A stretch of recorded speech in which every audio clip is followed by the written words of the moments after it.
नमस्कार, जय महाराष्ट्र. मागील काही दिवसापासून आपण सर्वजण पाहतोय की दिल्ली येथील जंतर मंतर येथे नीट पेपर फुटी आणि त्यातून केलेल्या विद्यार्थ्यांचे आत्महत्यांचे प्रश्न घेऊन सोनमजी वांगचुक आणि कॉकरोच जनता पार्टीचे संस्थापक अभिजितजी दिपके हे आंदोलन करत आहेत. त्यांच्या प्रमुख मागण्या अशा की वारंवार होणारी पेपर फुटी थांबवण्यात असमर्थ असणारे केंद्रीय शिक्षण मंत्री धर्मेंद्रजी प्रधान यांचा राजीनामा, त्याचप्रमाणे ज्या विद्यार्थ्यांनी आत्महत्या केल्या त्या विद्यार्थ्यांच्या कुटुंबियांना नुकसान भरपाई मिळवून देणे, अशा अनेक मागण्या घेऊन आज हे इथे उपोषणाला बसलेले आहेत. सोनमजी वांगचुक यांच्याबद्दल सांगायचं झालं तर 3 इडियट पिक्चरमध्ये जे फुंगसुक वांगडू नावाचं पात्र होतं ते या सोनमजींच्या आयुष्यावरती आधारित होतं. सोनमजी वांगचुक हे देशाचे रत्न आहेत. हे एक स्वतः मेकॅनिकल इंजिनियर आहेत, शिक्षण सुधारक आहेत, पर्यावरणप्रेमी कार्यकर्ते आहेत. ज्या व्यक्तीने आपलं आयुष्य देशाला ज्ञानाचा प्रकाश देण्यासाठी त्याचप्रमाणे पर्यावरण वाचवण्यासाठी वेचलेलं आहे, ज्या व्यक्तीला आशियातील नोबेल मानले जाणारे असे रेमन मेग्सेसे पुरस्काराने गौरवण्यात आलेला आहे, असा माणूस गेल्या 19 दिवसापासून उपोषणाला बसलेला आहे. त्या व्यक्तीची प्रकृती एवढी खालावलेली आहे की ह्या काही दिवसात त्यांचं वजन 8 ते 9 किलो कमी झालेलं आहे. आणि असं असताना सुद्धा सत्तेच्या मस्तीत धुंद असलेल्या या सरकारला तिकडे त्यांची जाऊन विचारपूस करण्याची तसदी घ्यावीशी वाटलेली नाहीये. सरकार मुद्दाम ह्या उपोषणाकडे कानाडोळा करतंय, जसं काही हे सोनम वांगचुक नसून देशाचे शत्रू आहेत अशा प्रकारचं ट्रीटमेंट त्यांना दिली जाते.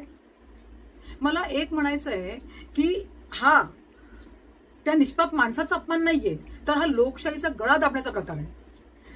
सरकारकडनं असा संदेश जातोय नागरिकांमध्ये की तुम्ही कितीही आंदोलनं करा, तुम्ही कितीही उपोषणं करा, अगदी जीव गेले तरी चालतील, पण आम्ही तुमच्याकडे लक्ष देणार नाही. त्यामुळे हे सरकारचं धोरण की हे हुकुमशाहीचं क्रूर दर्शन हा प्रश्न आम्हा सर्व नागरिकांना पडलेला आहे.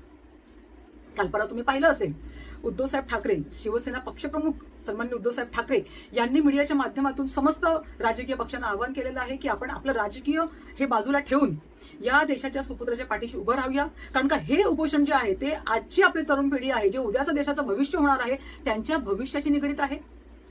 परंतु या सरकारमध्ये बसलेल्या लोकांना या आंदोलनाकडे मुद्दामून दुर्लक्ष करायचंय. पण या सरकारला मी सांगू इच्छिते, तुम्हाला वाटत असेल की या आंदोलनाकडे दुर्लक्ष करून हे आंदोलन संपेल, तर एक मात्र लक्षात ठेवा, ज्या वेळेला अन्यायाविरुद्ध उठणारा आवाज दाबला जातो ना, त्यानंतर तो अधिक तीव्रतेने पेटून उठतो. मला म्हणायचं आहे, विचारायचं आहे सरकारला की सोनम वांगचुक याच्या जीवाची तुम्हाला पर्वा नाहीये का?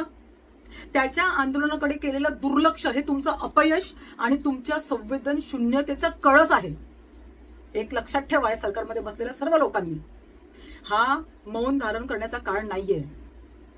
सरकार जागं व्हा, अन्यथा लोकशाहीचं हे मौन उद्या सत्तेच्या खुर्च्यांनाही शांत करेल, हे लक्षात ठेवा. आज मी सोशल मीडियावर पाहिलं, सोनमजी वांगचुकच्या माध्यमातून 20 जुलै रोजी ज्या वेळेला पावसाळी अधिवेशन चालू होते त्यावेळेला यांच्या माध्यमातून शांतपणे मोर्चा काढण्यात येणार आहे संसदेवर त्यांच्या मागण्या पूर्ण करण्यासाठी. त्यामुळे त्यांनी तमाम भारतातल्या सर्व बांधवांना आणि भगिनींना आवाहन केलेलं आहे. त्यामुळे ज्यांना जमेल त्यांनी नक्कीच त्या आंदोलनाला सहभागी होऊन सपोर्ट करा. त्याचप्रमाणे या सर्व घडामोडी पाहिल्याच्या नंतर मला एक असा प्रश्न पडलेला आहे की ही लोकशाही आहे की हुकुमशाहीचा होणारा उदय? मी तर असंच आवाज उचलत राहणार. तुम्हाला काय वाटतं? या व्हिडिओच्या माध्यमातून कमेंट करून मला नक्कीच कळवा. जय महाराष्ट्र.